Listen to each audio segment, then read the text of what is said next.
I'm Anna Bird. I'm Chief Executive of the European Movement. I wanted to thank everyone for coming out tonight or staying in tonight and joining us. We had an amazing sign-up rate, so I think 1,000 people signed up to attend this event tonight, and I think, looking at it, we've got about 600, just under 600 people on the call right now, and it's just fantastic, really incredible to be part of such a vibrant movement. We are a membership organisation, and in January alone we are very proud to have an additional 1,000 of you join our movement, and it just goes to show, I think, that we may have sadly left the European Union, but many of us very much still feel European. And members, I think, absolutely should be at the heart of the European movement. We want to do more to make that a reality. We want you, our members, to stay up to date and informed about the impacts of Brexit as they unfold, and the opportunities there may be for the movement to intervene, and hopefully over time to build a closer relationship with our European neighbours. To keep you up to date, we already provide kind of regular campaign emails and a weekly email newsletter, but we wanted to add to that offer, and so these events, this is the first inaugural members briefing, but we want to offer more events like this to keep you up to date. In terms of the impact of Brexit, well, we're kind of 1 month on, I guess, from leaving the customs union and the single market, and we're already seeing the impact that Brexit is having on the lives of people up and down the UK. We know that people in the fishing industry are already losing income and losing their jobs because of blockages at the border caused by red tape. Students missing out on the opportunity to live and study in Europe. That's an opportunity I benefited from, and many of my generation. Musicians are facing tariffs, barriers, having to get visas for every European country they want to tour in, making touring unviable for all but the wealthiest musicians. These are just 3 examples, I think, of some of the issues we're facing, the devastating impact of Brexit. And there are many others, and we are also seeing kind of some of the threats on the horizon. The government this week has revealed that it's thinking of reviewing some of our most fundamental rights, key workers' rights, like holiday pay, working time protections, and more. We at the European Movement know that Brexit was a historic mistake, and our goal is to rebuild the UK's relationship with the European Union together, brick by brick. And we're going to have to be vigilant for risks of even greater divergence, I think, over the coming months and years. But we also need to watch out for the opportunities to bring the UK closer to the European mainstream. And over time, we need to find ways to build back that relationship. To talk a little bit about how we might do that and where we are now, we have arranged this event so that you can hear from the Right Honourable Dominic Grieve, and he can tell us a little bit about where he thinks we are and what the opportunities are. Dominic needs no introduction, but it is my job to do one. So to state the obvious, I suppose. So Dominic is a barrister, former Conservative MP for Beaconsfield, served as Attorney General for 4 years from 2010 to 2014, and was prominent in the campaign for a second referendum. We are very proud to have Dominic as a member of the European Movement's National Council, and are very grateful for all the work he does, both to champion our cause and to grow our movement. So I'll now pass on to you, Dominic, to give your perspective on the first month since leaving the EU and some of what we need to do, where the opportunities and risks lie ahead. Over to you. Anna, thank you very much for that kind introduction. And thank you to you all who have come along this evening. And I'm conscious that some of you who will be present this evening are people who actually came to help me in my campaign in Beaconsfield in November and December of 2019. And so for those of you who were in that category, my very particular and special thanks for what was a memorable time, even if it didn't end up where I would have wished and where we would have all wished. That, I suppose, is a good lead-in to a little consideration of where we are now and where we might go.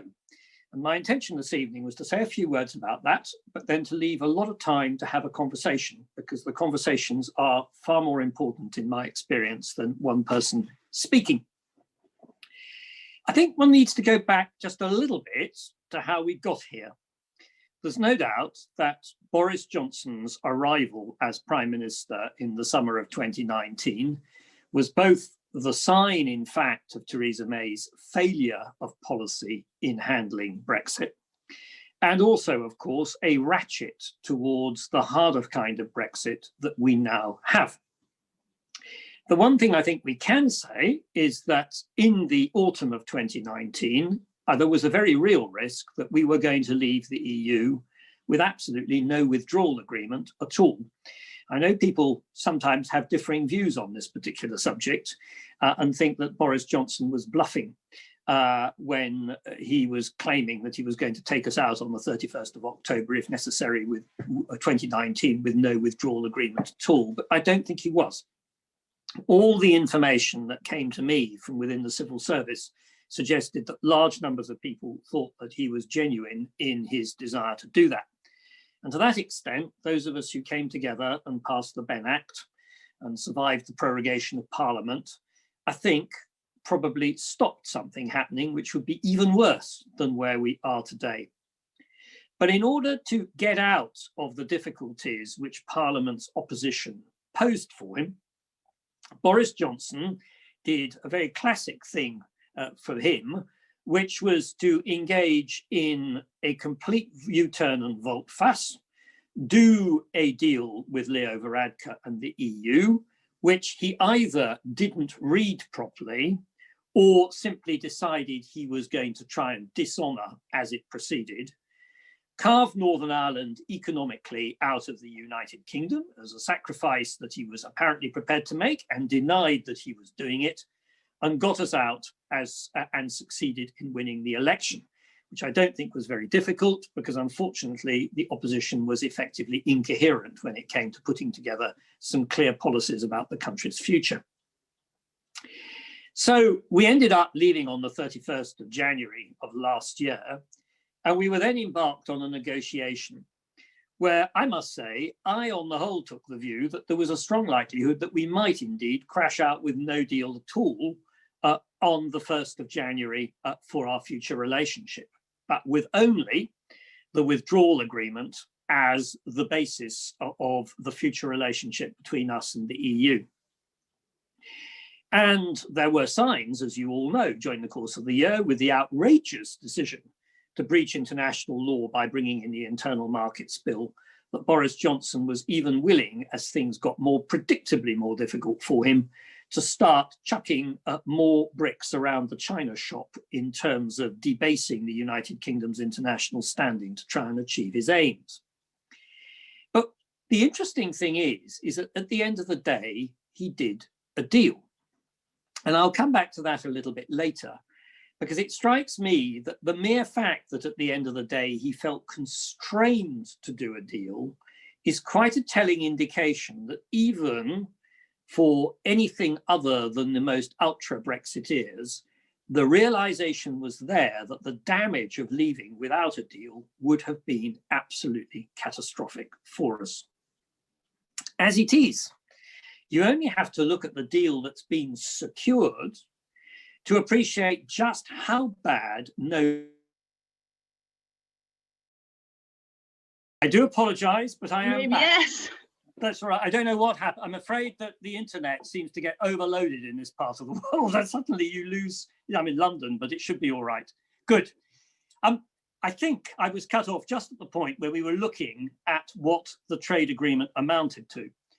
And it is a trade agreement, but as the point was always going to be made, we may not have quotas and we may not have tariffs, but we still have phytosanitary checks and we still have the need to label every consignment of goods passing between the UK and the EU and returning. And that includes between Great Britain and Northern Ireland. Now, the Prime Minister says these are teething problems. Some of them may indeed be smoothed out with the passage of time. But the extra cost that's involved in all this is an absolute permanency. And for any business which is involved in import and export with narrow margins, it's potentially fatal. And it's quite apparent already after 3 weeks of this that there are businesses which are going to fold as a consequence. And interestingly, they are likely to be the smaller businesses. The ones which are not sending bulk goods where you have a single container which can have a label on it explaining its content and that its parts come in that within the acceptable limits from the United Kingdom. But the person who'd set up a business who is sending cheeses over to France, small manufactured crafts to France, and in fact, what the Conservative Party long claimed was the underpinning of our national economy. They are suffering very badly. And of course, that's where the fishing problem comes. Of course, in part, the fishing problem comes from the fact that we don't have deals with Norway, Iceland, and the Faroe Islands for our fishermen to go outside of the EU waters. That's one problem for deep sea fishing. But for the others, it's the fact that if you are sending consignments of crab or lobster or shellfish over to France, the situation is causing delays and leading to your consignments being condemned. These are really serious problems. They were inherent in this trade deal and they were completely and totally disregarded. The second issue, obviously, is services. Services are simply not covered by this agreement at all. Now, I'm perfectly aware that there are some services, particularly banking, which can relocate quite easily. Our insurance services have relocated permanently, largely outside of the UK. But all that is job losses. But for services which are linked to the goods that we're selling, or to professional people being able to go into Europe and sell their professional services, there are real problems, as I know as a barrister and having been part of the Bar Council Working Party group on this issue. At the moment, it is quite unclear how, for example, a barrister might readily go over to the continent to give advice even on English law without requiring a visa. Yet there have been thousands of such people going in and out of the EU on a day trip basis over the last 10, 15, 20 years to do exactly that. Then we have the Home Secretary telling us that we're going to be a much safer place now we're gone. And yet, if you actually bother to look at the deal that we've done with the European Union, where they did offer us a cooperation agreement, we've decided voluntarily that we wanted no part in the European arrest warrant, even as associate status.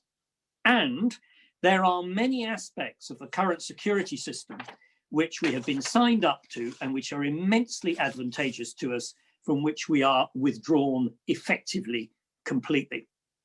Let's give a couple of examples.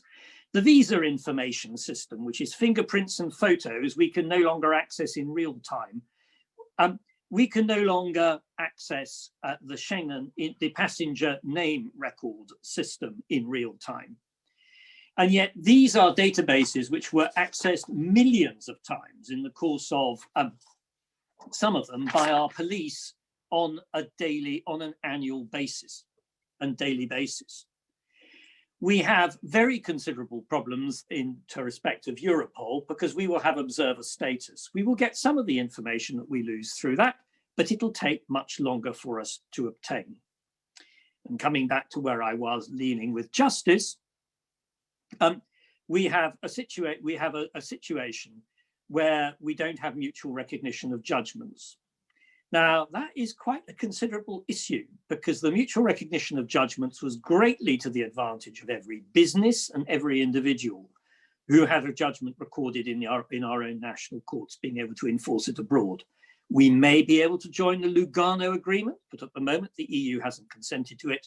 We are certainly out of the two Brussels agreements, which were absolutely key because we have declined to accept the jurisdiction of the European Court of Justice. Finally, in this long list, we have issues of a cultural nature like Erasmus, where I simply can't understand why the government has decided to pull us out.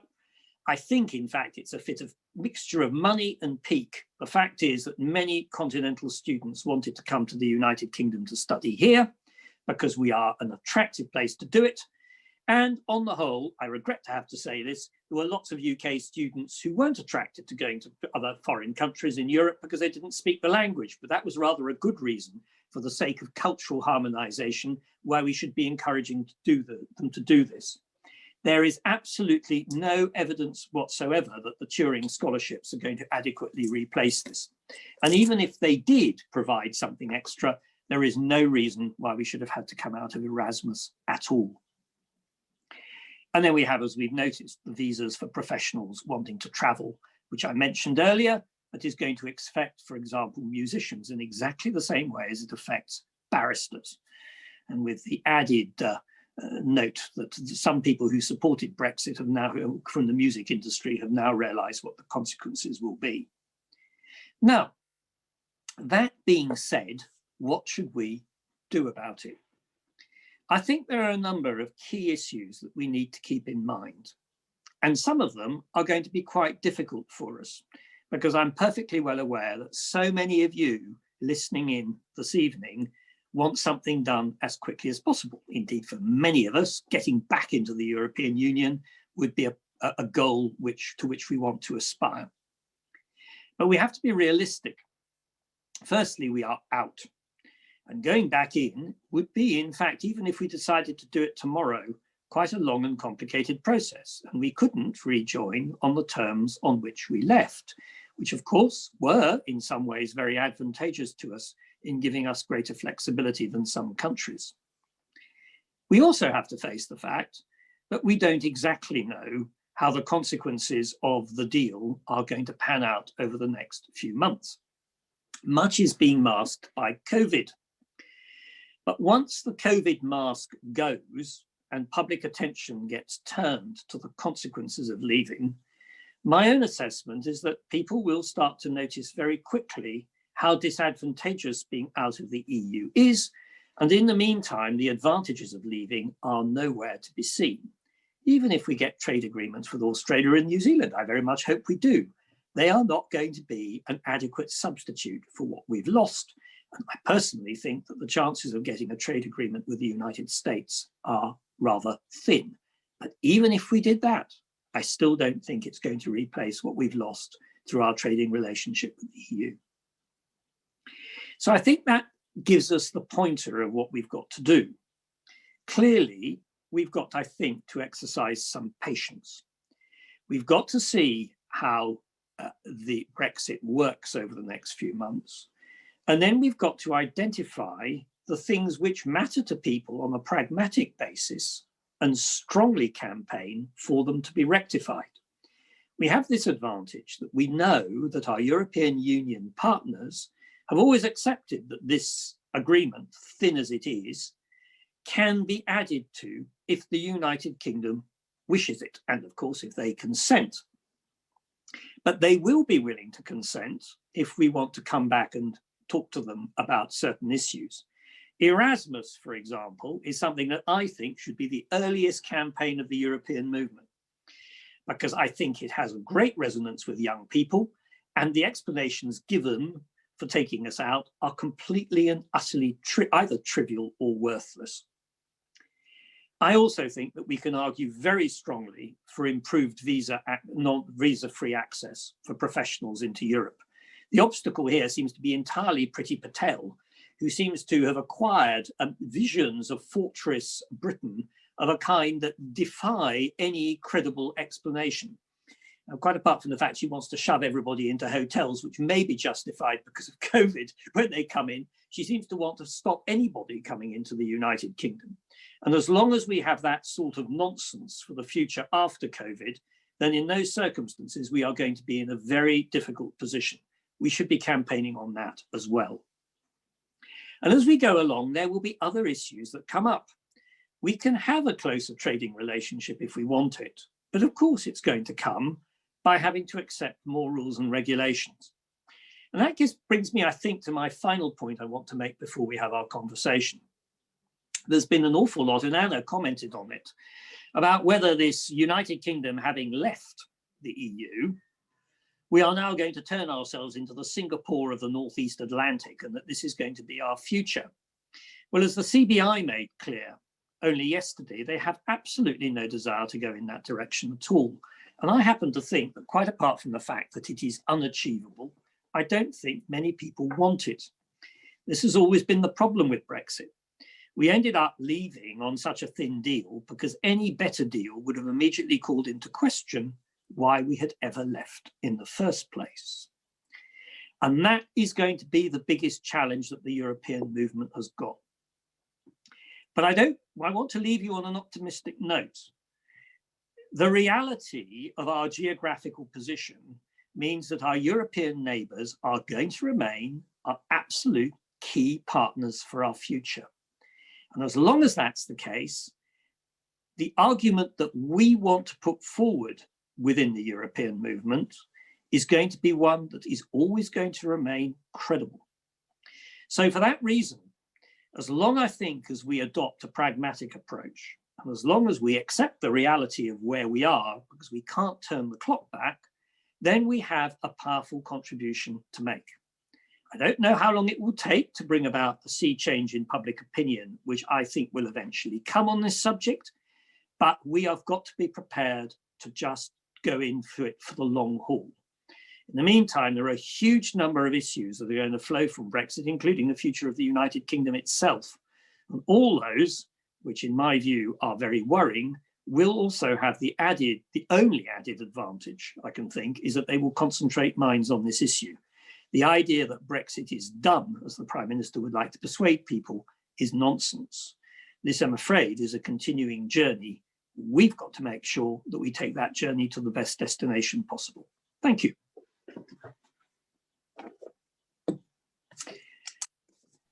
And questions. That's fantastic. Thank you, Dominic. I like what you say there, that it makes sense. We will get there in the end, but I hear your very strong messages about patience, pragmatism and realism in where we are and the journey we have ahead. So we have collected many questions. As I was saying when you dropped off the call for a little while, we had over 200 questions submitted to us. So plenty to be going I'll do my best to deal with all of them. I better not take too much time with my own questions, although I have plenty. I guess just because of the kind of realities of this many people on a call, I think we've got about 650 people on the call. We can't invite members, unfortunately, to ask their own questions. So I will pose them. I'll try and give people's names if I remember. So apologies that it's a little bit impersonal. I guess just focusing on some of the current issues first then, we've both talked about, and you particularly talked about kind of the issues, the kind of quick wins possibly around kind of touring visas, kind of professionals travelling to the EU. And I think you said really the block there is Priti Patel. So there's a couple of questions. Christopher Doxey said kind of how can we unblock the government's knee-jerk opposition both to Erasmus and special permits for touring musicians and other cultural exchange programmes. And Laura Lichtenberg similarly, kind of how can we persuade the government? And you talked about it being getting past Priti Patel. So how does the European movement and our fellow travellers do that? Obviously, the first thing is it's the Parliamentary Conservative Party. I mean, I realise that many people on this call will not be supporters of the Parliamentary Conservative Party, of which I was once a member. But the reality is that this government, unless it falls apart, has a majority of 80. And so we shouldn't immediately assume that every Conservative member of Parliament is in some way hostile to some of the things that we're going to put forward. Of course, some find it very difficult to express publicly their views. Some of my ex-colleagues in the Conservative Party were members of the Conservative Group for Europe, which was affiliated to the European movement. There are still some of those in the House of Commons. But for obvious reasons, they're not going to stand up and say Brexit is a mistake, or their future career in the party is never going to go anywhere. And they have to cope with their local associations. It's only, some people would say, daft fellows like me who ended up parting company on the issue of principle.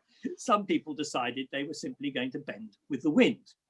But that doesn't mean to say that they are not sympathetic to some of these points. I know that some of them are.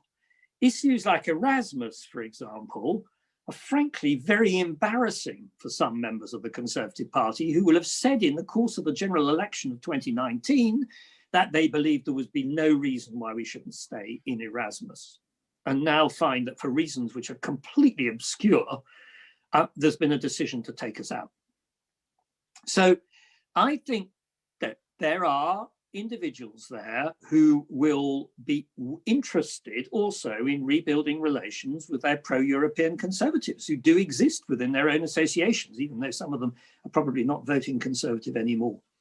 So I think actually the lobbying possibilities are there. And of course, linked to that, we must obviously look to the opposition parties.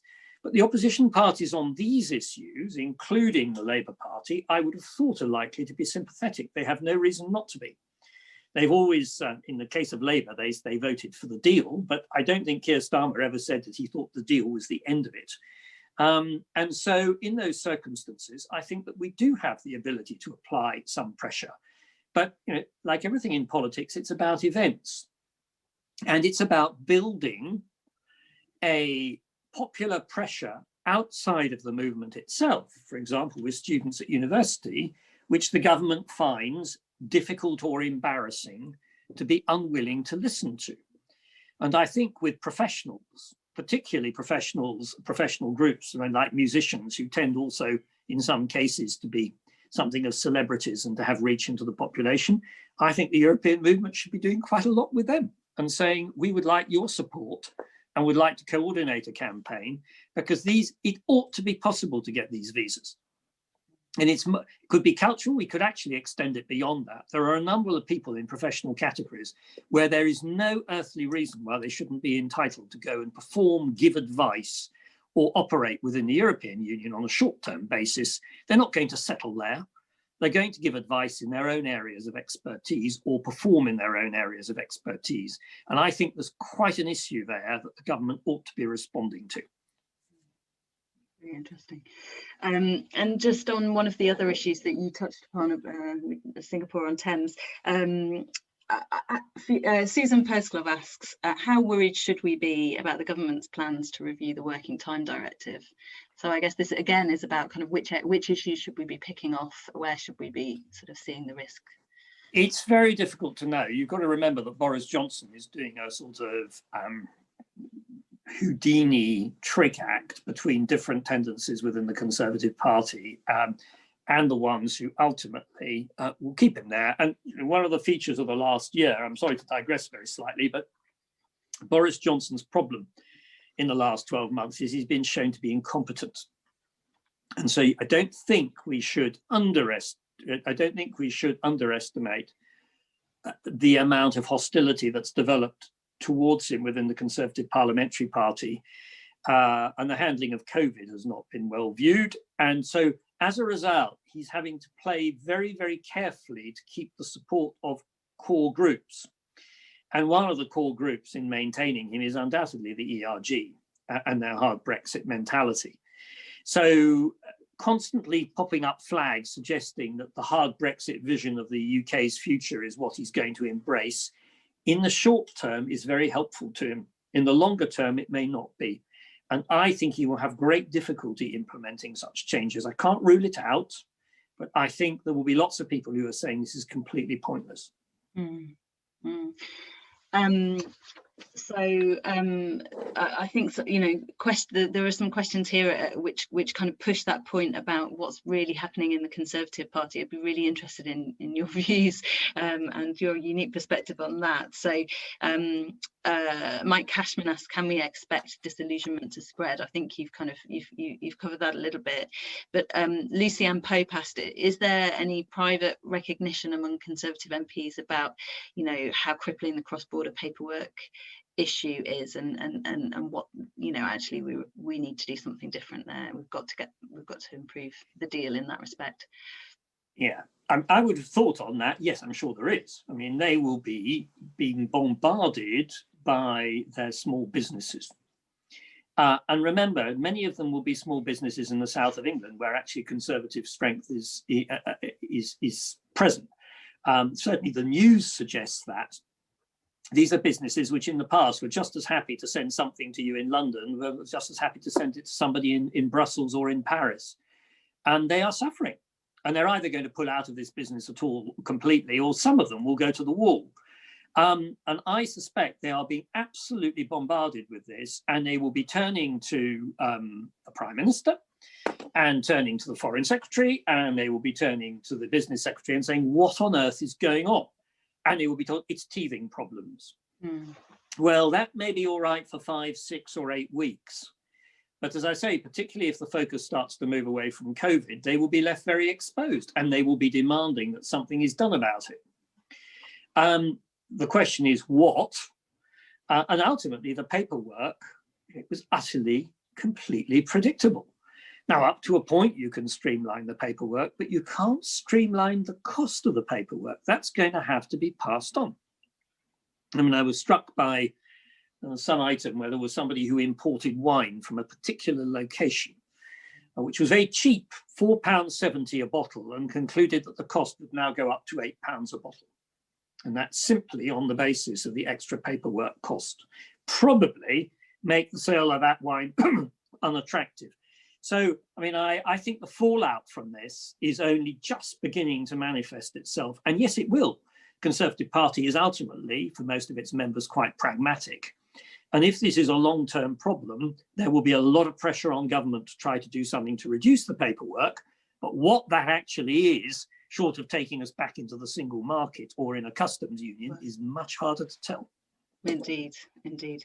And just following up on that, so Jane Lebeau, I think her surname is, how can we expect to continue to have access to the EU single market when, without mutual recognition of standards, they will diverge over time?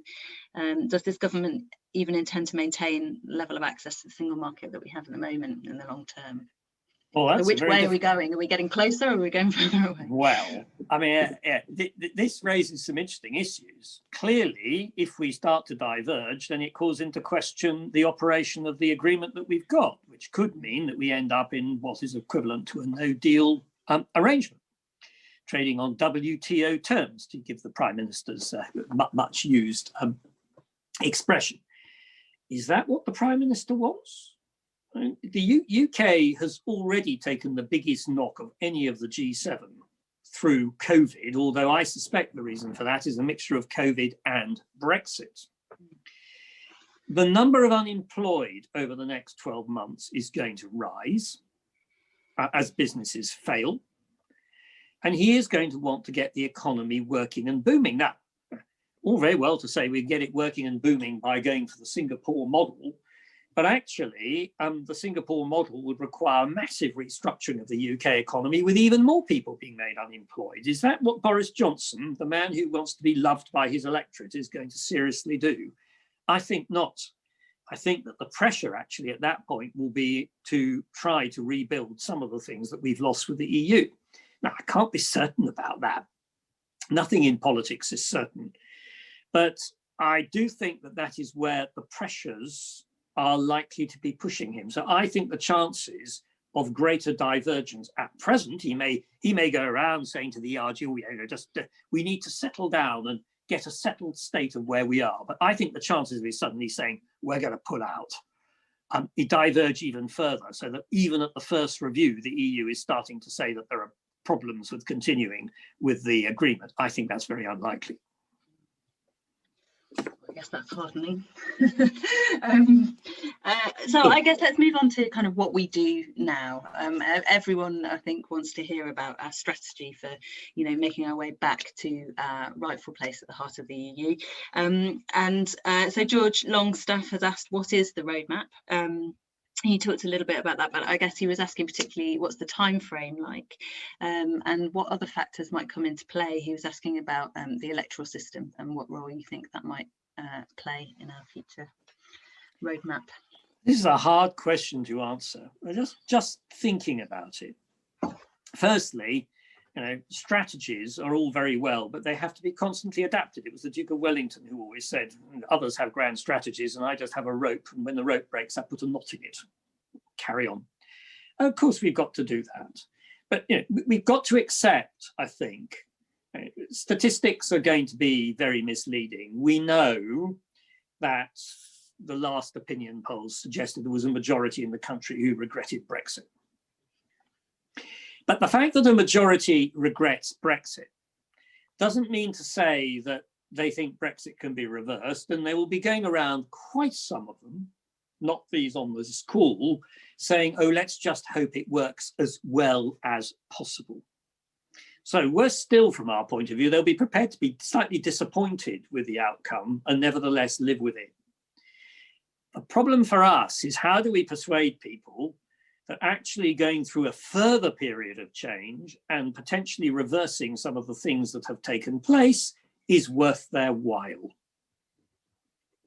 And I think that can only be done incrementally. Now, there's talk of changing the electoral system.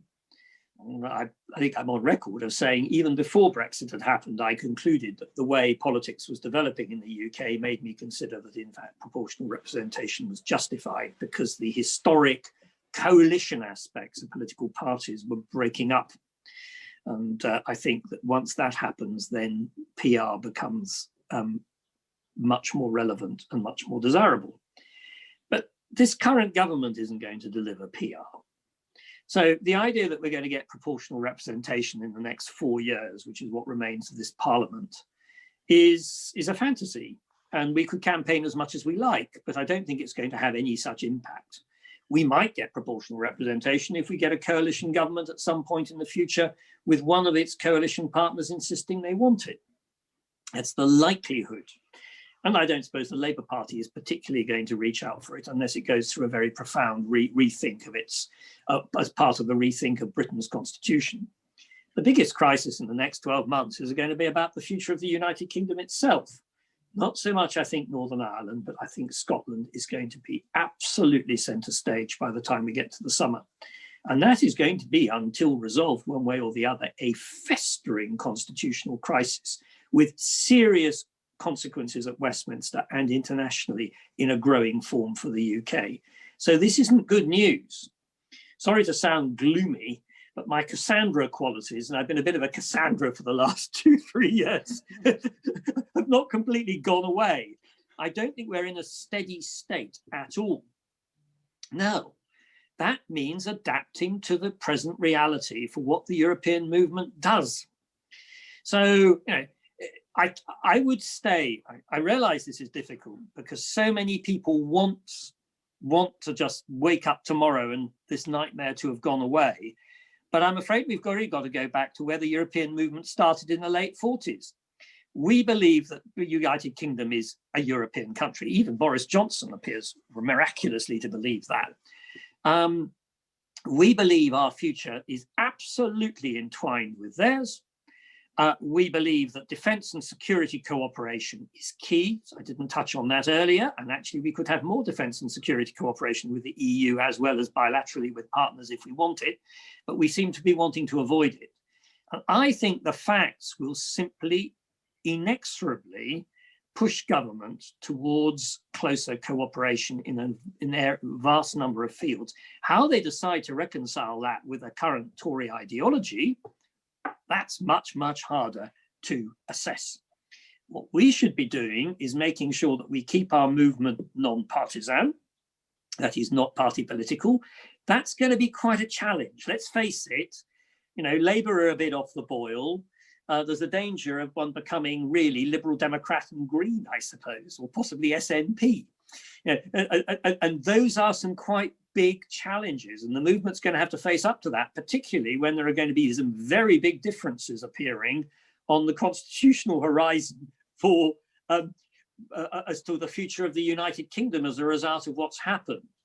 So I think this is one of the reasons why I think we should be absolutely focused on how can we look at individual matters concerning our cooperation with our European neighbours and saying, well, you've got to do something about it, and building public support for achieving that. And making the government change position and go off and negotiate better arrangements. I guess just picking up on something you said there about kind of where other political parties are, a number of members have asked questions about kind of the opportunity for a kind of coalition building in opposition. So how far away is a coalition of politicians to campaign broadly for rejoining, says Kevin Ridsdale. And Graham Don, how do we build a political movement to rejoin when so many of our elected MPs are not prepared even to discuss it? And I know that many members have written to their MPs about some of the issues we've been raising and just not got a reply. We're not getting kind of, answers to our letters. So what do we do in that circumstance? Kind of how far are we from getting people to? Well, as it is vitally important that the movement should attract MPs of all political parties, this is one of the reasons why I think we need to be just a bit careful about becoming too ideological. Because you see, I know what happened in that last 12 months in Parliament in 2019. I was routinely going into a room and sitting down with Liberal Democrats, Labour, fellow Conservatives, admittedly only a few, but they were a significant group. Greens, one Green, as it happens, betraying her presence, and the SNP and Plaid Cymru to talk about how we could achieve a second referendum. So those were ties which I suspect have not completely died.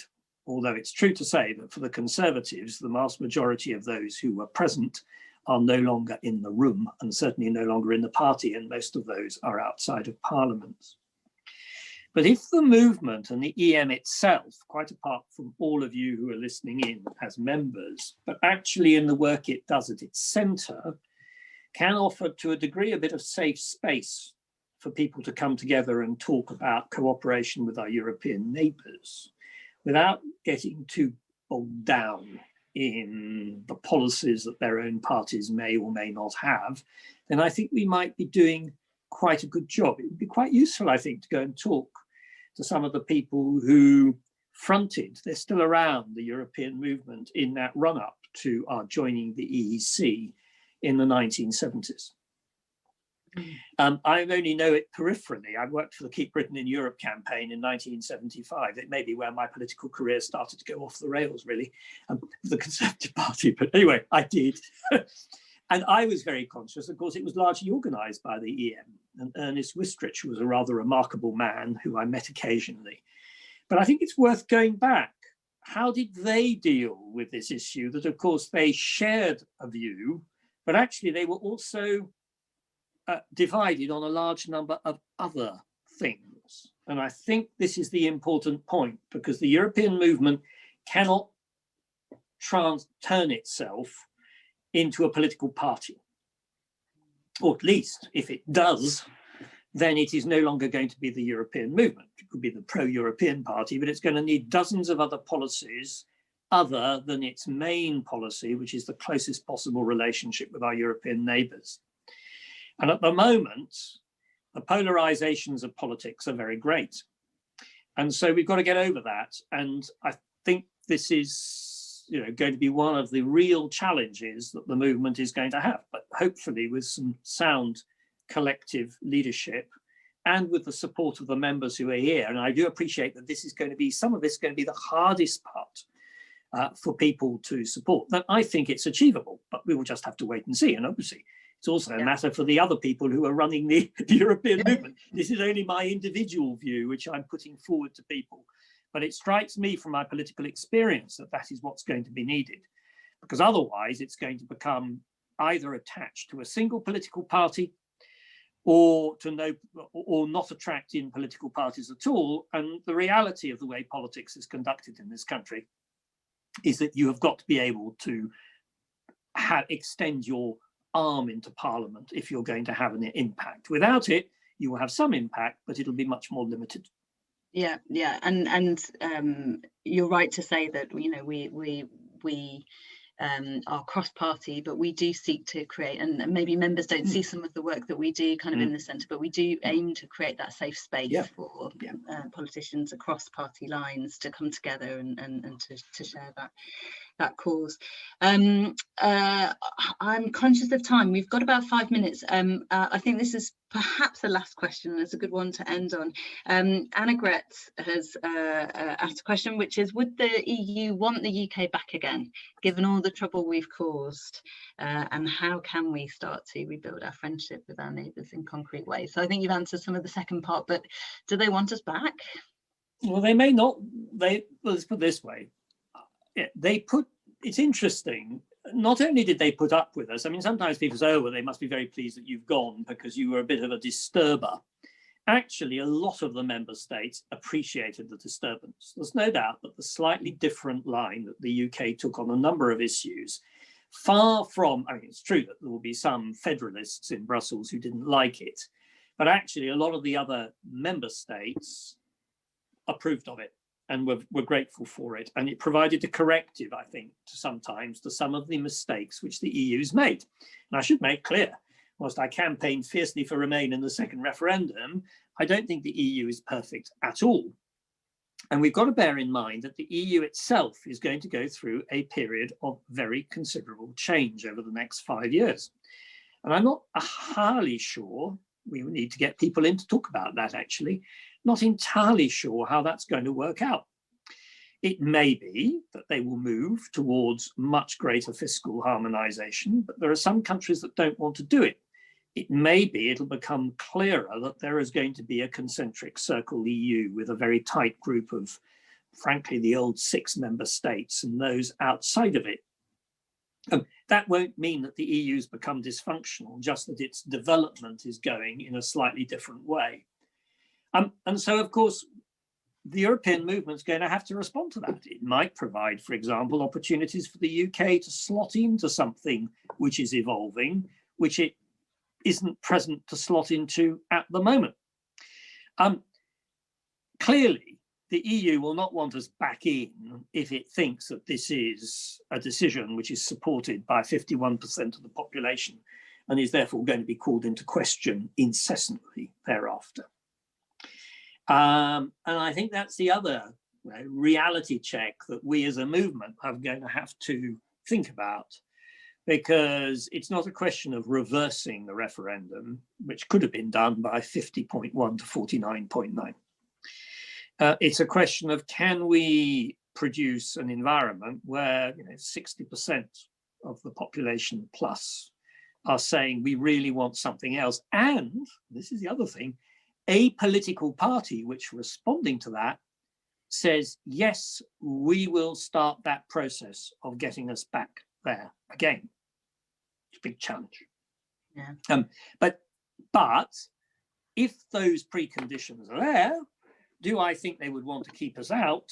No, I don't think they would, because let's face it, our position outside of the EU, trading with them, does present real problems for them.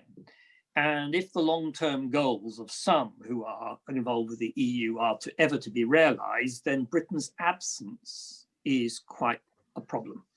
So I don't think we should underestimate our influence, even outside, or our influence, if we a positive influence that will be seen from our going back in.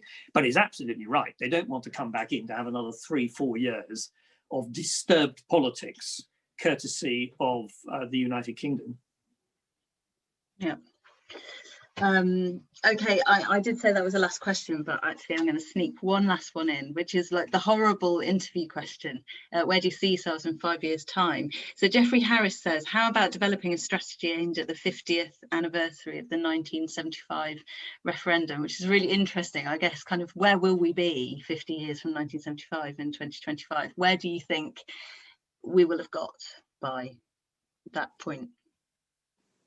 I think that, leaving aside the constitutional crisis over Scotland, which is, to my mind, going to be so dominant, I mean, it's really like a boom going off on us.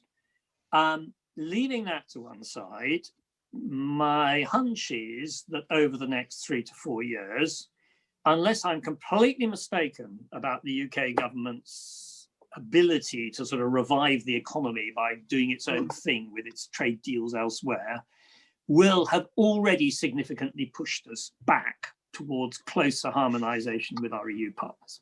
Yes. That is a good note on which to end, I think. That's the hope we need right now, I think. Thank you so much, Dominic, for coming and spending the Wednesday evening with us. I hope that has been a good event for everyone who's attended, and thank you for giving so much of your time and so many inspiring thoughts, I think. Before people leave, we did say that we would close the meeting just a couple of minutes early, because we know that our friends at the Grassroots for Europe are holding another event in 5 minutes time, and we did want to make sure that those passionate pro-Europeans could attend both events, and I think there are some others happening today. Cambridge for Europe, Oxford for Europe also holding events. It's a festival.